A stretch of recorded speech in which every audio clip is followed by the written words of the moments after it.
peace and blessings, everyone. This is Naseed Gifted and Jojo Abenaavi Wright. And this is the Future is Black podcast. Thank you all for tuning in. This is episode 43, Storytelling in Virtual Reality, Afrofuturistic Experiences. Today we have a very exciting episode. We're going to talk about this immersive world called virtual reality. Yeah. And we have a number of things that we want to kind of cover, but when we talk about these immersive experiences, and we're going to touch on a number of things with regards to this, some of the experiences that me and Jojo experienced ourselves, going to these immersive galleries and everything, and then some of the experiences that we're looking to bring in the up and coming weeks. Jojo has a phenomenal project that she's going to talk about a little later in the podcast. But thank you for tuning in. Let us know where you're tuning in from. This is the Futures Black podcast, each and every Thursday, 8 p.m. Eastern Standard Time. And we are live. So make sure you put your stuff in the comments. We can answer you right away. So thank you all for tuning in. So I wanted to get into a number of things, but when we talk about virtual reality, and we talk about Afrofuturism in those experiences and creating the lens. We want to be able to create the lens and be able to tell our own stories in an immersive space, right? They have these applications where you're building virtual spaces with AI and doing a number of other things, and especially in these gaming platforms like Epic Games, Unity platform, which is, and Epic Games is actually Unreal Engine. So just being able to kind of tap into those things. But the main thing is we want to be able to see our faces. We want to see our culture and everything else within these particular spaces. And those are some of the experiences that I want to kind of share that I've had the opportunity to be a part of, but something that we are definitely bringing to the community, which I'm super, super excited about. In about 2 weeks, we have KHEM Fest. And we'll get into that in a little bit. But I want to talk about, a couple of tabs that we have and some research that we found on people who are doing some great things at MIT, which is, known for the technology that they're doing. And you want me to just go into the first tab? Yeah, we can go into the first tab, because when I start doing some looking into virtual reality, MIT has always come up as far as the technology, new things that are coming. But I noticed they have quite a bit that are related to Afrofuturism. So I wanted to go through a couple of those, being the first one is The Secret Garden, which is created by Stephanie Dinkins at MIT's Open Documentary Lab. It's a web XR experience where the oral histories of Black women, they bloom into a lush, interactive landscape, as you can see right there. One of the voices is actually AI generated. Okay. It's trained on our Black oral traditions. So this isn't just storytelling, it's ancestral technology. It asks, what stories would you train an AI on? What memories deserve to be planted inside the digital soil? Now, it's so important that we're involved in training our AI. Oh yeah, definitely. Like digitalizing our stories. It's a great opportunity. Oh yeah, and we definitely got to make sure we put our imprint and our mark, because we got to be able to tell a narrative. And I see that I like the part that stands out when it talks about our stories are algorithms. That's what the artist is saying. And I mean, we talk about secret gardens, but our stories as algorithms. We talking about logic. We talking about, we're going into the ancestral code. Exactly. That is exactly something. And think about ancestral code. That's actually something that we're doing in about 2 weeks as well. We're doing some ancestral code with Afrofuturism and game design. But I like the fact that she's taking the secret garden and immersing people into this particular space. And then just creating it from a lens that people can relate to. That's super dope. And this is an open So this is what students have open access to, but I believe they invite the community to be a part of this so they can actually have access to these labs as well. And that's where this particular artist had the opportunity to kind of create this experience. Yeah, this is an open documentary lab. Okay. Over at MIT. Yeah. So, I mean, just knowing that, and see, when you get access to resources, that is something, and I'm going to stop sharing for 1 second. That is something that, allows us to be able to showcase our greatness. And that, when we are given a platform to be able to do those type of things, I think that is super, super phenomenal. We do have some comments, definitely want to, oh, it's Johnny Turner. Yeah, watching from North New Jersey. Hey, Johnny, thanks for tuning in. Tuning in from North New Jersey. Thank you for tuning in. So within these virtual reality spaces, we are looking at a number of things, and I like the narrative. I love the narratives that we are able to speak. Oh, and now, oh man, I like that because like we're way at the bottom there. I can see his comment live. So I'm gonna take that out. There you go. You got it here, and then it goes there. We're playing with new toys here. So definitely able to do that. Thank you. Share the stream on Facebook as well. Thank you. That allows us to be able to help us grow the platform and everything. So we definitely appreciate that. And another avenue within this is the Afrofuturistic virtual reality piece that we are going to be looking at. And hold up, let me just bring that up. Nope. Here we go. Yeah, so this is another one at MIT. We're entering the neurocosmetology lab. It's a speculative VR installation by Hyphen Labs, also supported by MIT. So this is a futuristic salon where Black women pioneer brain-enhancing technology. Oh, no. So it's like putting things on your brain, and that's why it's neuro-related. It's beauty as resistance, text as protection. It's a Black feminist future you can feel. Oh, yeah. With this one. And the thing with these, the technology today is being able to appeal to all of the five senses, right? Where you actually believe that you're in these particular spaces. I know I've been in some of the competition to Microsoft with Samsung. Samsung actually has some virtual experience where you're actually just sitting in a chair and you are going through this roller coaster, but from the sounds, what you see, and there's no wind or anything like that, but you feel like your stomach is going up and down because your eyes are playing a role as if you are actually in a roller coaster going up and down hills, but you're in reality, you're just sitting in chairs. I was actually watching on YouTube, not maybe YouTube or Instagram, where they had this one guy who was doing some martial arts. He was doing some martial arts in in virtual reality, but man, you would have thought he was really fighting somebody. He was sweating. He, it's really, really engaging. And it reminds me of one of the things I did with my kids growing up. I didn't want them to play video games as much, but we bought the Wii. And the reason I like the Wii because the Wii was interactive, right? So you actually had to be physical with the Wii. So you actually got a little workout, with that. And with some of these virtual reality experiences, you're able to, kind of see that as well. So I like that aspect of it.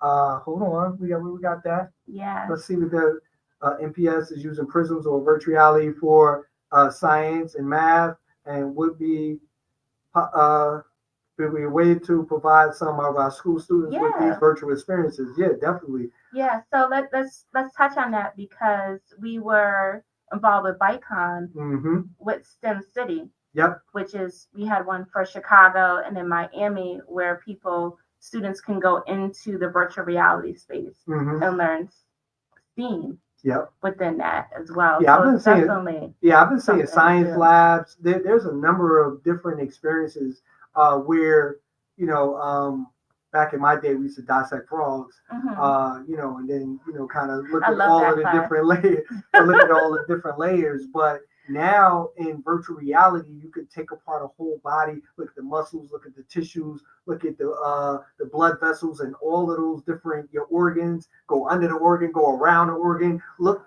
to the side of We the, get we get the point. yeah. You can do all of that in these virtual spaces, and that's the it being so immersive, being able to take advantage of that. And oh will weed tennis. Oh yeah, weed tennis. And yeah, I know weed tennis. That was something that got me sweating. But my son and us used to like playing the sword fighting. Used to do the sword fight, and then I would play basketball on there too. Didn't feel as natural with the with the swish and stuff. So yeah, you just got to remember put that strap around your wrist. Oh yeah. Same in VR because you could just go like yeah, this. you could just throw the launch the controller around, and then also Johnny he's all in. Oh, Liberty Science Center I think has something about human anatomy and everything. Yep. So I mean, as far as virtual reality, and creating these experiences, but the one thing that we want to just kind of highlight is the storytelling aspect of it, right? We're not we have this disdain past that that they touch on, but don't get into our greatness. When we go back to Kush and Kemet and the great empires that were created, like they only talk about Black history as if it just started with slavery. And then we talk about the present, and once we get past Jim Crow and stop and frisk and everything else and the civil rights movement, now we in the Black Lives Matter aspect of it. Now when we talk about the future, what do we want the future to look like? And that's where we talk about Afrofuturism and the art of storytelling and being able to tell our stories, that people can relate to, but also be able to see ourselves in a future that we want to build. Because if you can't see it or you don't have a vision of it, you're not going to be able to build it. And the thing about virtual reality, AR, VR, XR, you're able to create these visions for people who are sometimes visionless. You have these ideas, and let me just stop sharing for a second. You have these ideas of these worlds of what you want your community to look like, but sometimes some people can't see the next day, and be able to kind of build towards the future because they can't envision what the future will look like beyond what's happening outside of their four walls or their neighborhood, their corners, or anything like that. So thank you for that, Johnny Turner. Watching out of North New Jersey. So we definitely appreciate that. Yeah, so I want to say one thing about the last one we were looking at. Mm-hmm. One of the goals of that showing was to get digital stories about Black women that are positive. And so when people come into the space, they're hearing more of those Black stories that are positive instead of just the negative ones. Mm-hmm. And that goes into what I'm doing for the next narrative, which is immersive journey through Black time, where I'm documenting like our history. It's going to be interactive where people can tell their stories, and put it into the metaverse. So it's a living archive of their stories. So, I mean, in immersive history through Black time, I know you just kind of glanced over that. Give people a visual of this massive project that you are looking to put together within the next couple of months. Yeah. So it's ultimately a hybrid art exhibition. Mm-hmm. The part that is in the metaverse is going to duplicate what's in the real once I get the large enough space to do everything. But I'm combining the ideas from Harlem Renaissance with the salons. Mm-hmm. I'm taking in some of the research because I'm a forced therapy guide. So I'm taking some of the knowledge and the history on that to understand how to get people to drop in to the metaverse so they can be ready and willing to receive information that they may not ordinarily want to receive about other cultures. And then also within it, it's giving Black pride to ourselves and then allowing others to see how our past, present, and future is all right now. And I'm giving them the tools, the ability to co-create with others in the community, and then also our ancestors who have transitioned as well. So it's going to be an amazing. And then I'm thankful because I have an actual historian who's going to come on site to talk about the different Black stories, because he's the same. It's like we don't want to just hear the negative stories about our culture. We need to share the positive ones. So he's coming in to help on that side. Yeah, I mean, we got to bombard, you know, because there's so much history, there's so much heritage within our own culture that a lot of people don't even get a chance to see because they're focused on the negative things that's happening. Yeah. And I notice the sensationalism of, you know, that news is only bad news, right? Because it's only news if it's bad, right? But there's some greatness and that's part of why we wanted to do this podcast, is because we want to be able to showcase the greatness that's within our community, but being able to tell stories in other spaces. And one of these spaces, of course, is in virtual reality. And that Afrofuturistic experience is something that we're going to be able to capture in, you know, the salon that you're creating. And the name of the salon again, Jojo? Oh, the whole exhibition is immersive journey through Black time. Yes. It's the next narrative. It's the next narrative. Yeah, narrative. Immersive journey through Black time. Yep. Yeah, it's gonna be dope. Yeah, I mean, when we were discussing it, I knew it was something that was super phenomenal that you were putting together, and I'm glad to be able to, you know, partake in, you know, some small aspect of it, because, you know, I know this is your baby that that we're gonna be birthing here. But yeah, this is gonna be super phenomenal. So, what's the timeline on this again? For the exhibition, so I want to showcase it at Newark Arts Week. Okay. Because we're doing the Joy Nexus during Newark Arts Week. Yep. And as part of that, have the metaverse experience. Yep. So, and that's part of some of the things that we're looking to do, you know, with Black Star Creative. So that's super dope. And looking forward to that. But we're just in hindsight, in the next 2 weeks, we're talking about virtual reality, right? And we have about 25 films that we're going to be showing at KHEM Animation Film Festival. But we actually have 10 films that we're going to take and have within the, you know, virtual world of virtual reality. So we're going to take 10 films. We're going to have in virtual reality from the KHEM Animation Film Festival that we're going to be doing. And I'm sorry, I didn't even introduce the whole KHEM Fest. Man, we got KHEM Fest happening in 2 weeks. 2 weeks from today, actually. Yep, so KHEM Fest is happening 2 weeks from today. We created this whole 3-day event, which is going to be super, super dope. The first day, day one, is going to be KHEM Fest Game Jam, where we're going to be creating Afrofuturistic game design. You know, within not the virtual space, but we can creating games, you know, within that we're using the Afrofuturism experience. And that's going to be sponsored by NJIT's IGDA, which is International Game Developers Association, and NSBE, National Society of Black Engineers of NJIT, also co-sponsored by New Jersey Institute of Technology Educational Opportunity Program, which is going to be providing lunch for the young people who want to be participating in this program. So we got that set up for day one. Day two is going to be the Wakanda Ball. The Wakanda Ball is where we have an Afrofuturism experience where people are coming as if they're dressed going to the mythical land of Wakanda. So, you know, that's day two. And then day three is going to be the expo where we have all of our panels. We have the KHEM Fest STEAM Lab, and then the KHEM Animation Film Festival. And then we're actually going to do a showcase for the Game Jam for all of the young people who create their games in that 24 hours. They're going to be able to showcase it for the community to show what they show what excellence look like, right? And given the resources and the time of what they're going to be able to do within it. I mean, we're going to be designing Legos. They're going to be doing a whole bunch of stuff. And we're going to be watching films. We're going to be watching animated films during that whole week. And that's going to be the September 25th through the 27th. We're very ambitious with these 3 days of activations going on. Yeah, and just so part of it is we're gonna have someone there from Microsoft, Xbox, and so please bring.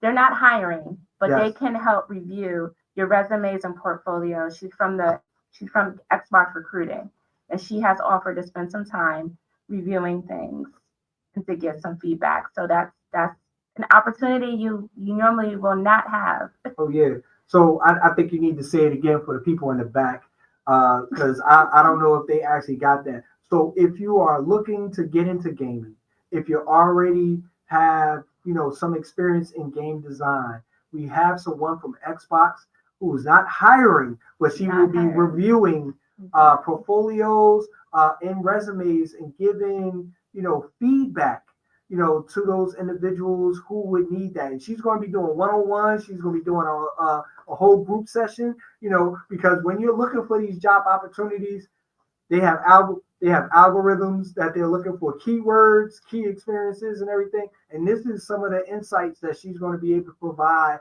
for those individuals. So if you're into game design, make sure you're at KHEM.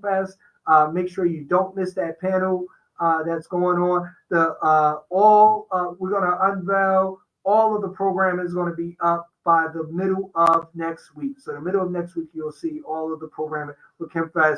We have an ambitious program for the next 3 days. You'll see that, if you go to KHEMfest.com. Speaking of KHEMfest.com. Yeah, while you go there, I just want to point out, this is an opportunity in the network. Mm-hmm. So please have on hand your links to your portfolio, because you never know who you're sitting next to. Oh, yeah. You might strike up a conversation with somebody. Oh, definitely. And be like, oh, here's my portfolio. Yep, definitely. And you definitely want to do that.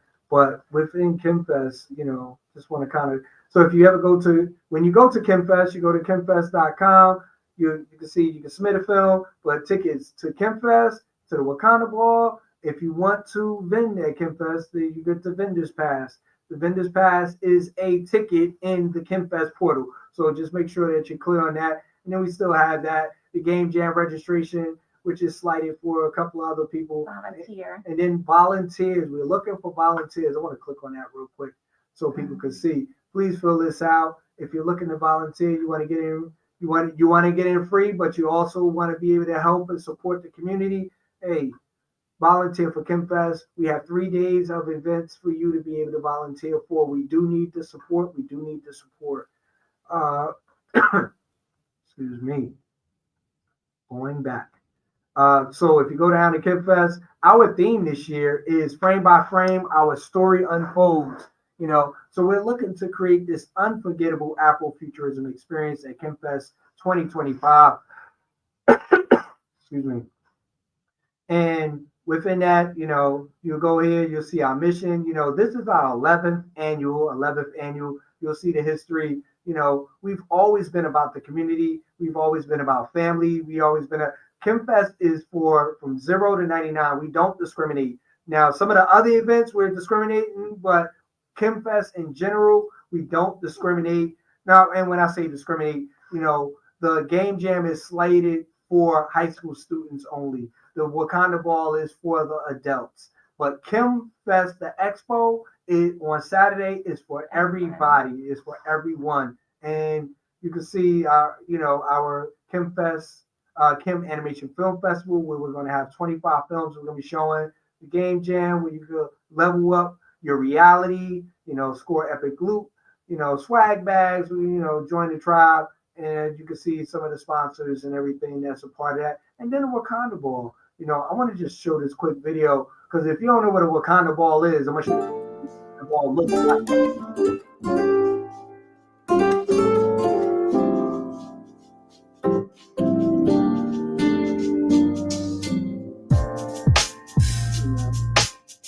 Just a quick glimpse of one of the last Wakanda Balls.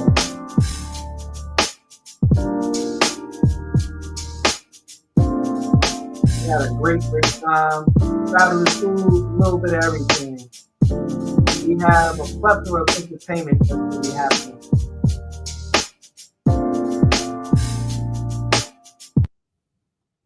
All right. So I just wanted to show everyone that, and just kind of get you all engaged in what's going to be happening in the up and coming weeks. But I do want to take a moment because this is September 11th, uh, 2025, 24 years after 9/11.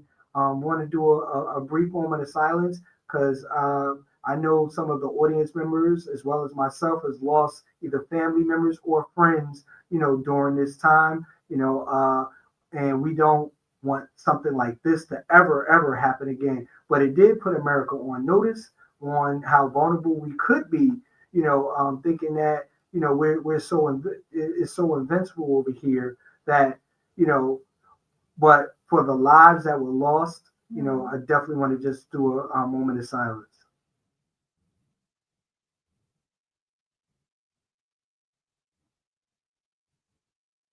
Thank you. So thank you all for tuning in. We definitely love the fact that hey, we went live. We got people tuning in. We got people making comments and stuff. Hey, tell a friend. Let them know about the Future is Black podcast. I mean, we got some stuff happening in the up and coming weeks, and we're looking forward to all of this. And I'm super excited about it.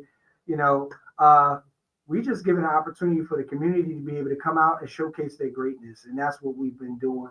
And I want to thank publicly thank the community for working closely to make this happen. Like we don't. I mean, I know you see we don't have any major sponsors. This is all out of love and support from the community. The community, the village coming together to be able to put something together to make something happen, man. So I'm definitely appreciative each and every day that we're able to, stand up and be able to do this type of stuff and just be able to push forward. So make sure you come out, experience, some of the things that's going to be happening, especially with the virtual reality. When we talk about storytelling, you're going to be able to interact with a number of these experiences. And I mean, when I say virtual reality, like I've been in some experiences where it looks so real. Like it's like I couldn't tell the difference if I was actually in the room or actually in that world and everything. That's how in depth that they are able to create these things nowadays, where it just like it really feels like you're in a whole nother space. And I know they're doing that on a business level now too. What's Apple's product? The lens, Apple Lens. Yeah, we're a little behind in the states. Yeah. Apple Lens and some of the other things, which didn't really, come off. But I know I've gone to Sandbox and some of these other immersive experiences. I went to the Tribeca Film Festival and watched some films in VR. And when you watch a film in VR, it's totally different than just sitting in a movie theater and just uh, doing Adobe 5.1 or IMAX or something like that. It's totally different. Oh, hey, peace. How you doing? You know, thank you for tuning in. Thank you for tuning in. Just making comments to the folks that's tuning in. Let us know where you're tuning in from. Once again, this is the Futures Black podcast. We appreciate everyone. This is not going to be a long episode, but we want to stay strong with our message and what we're talking about, and continue to showcase your greatness and be the best version of yourself each and every day. And with that, we're going to close out. My name is Naseed Gifted, and this is Jojo Abenaavi, Wright. And this is the Future is Black podcast. Peace.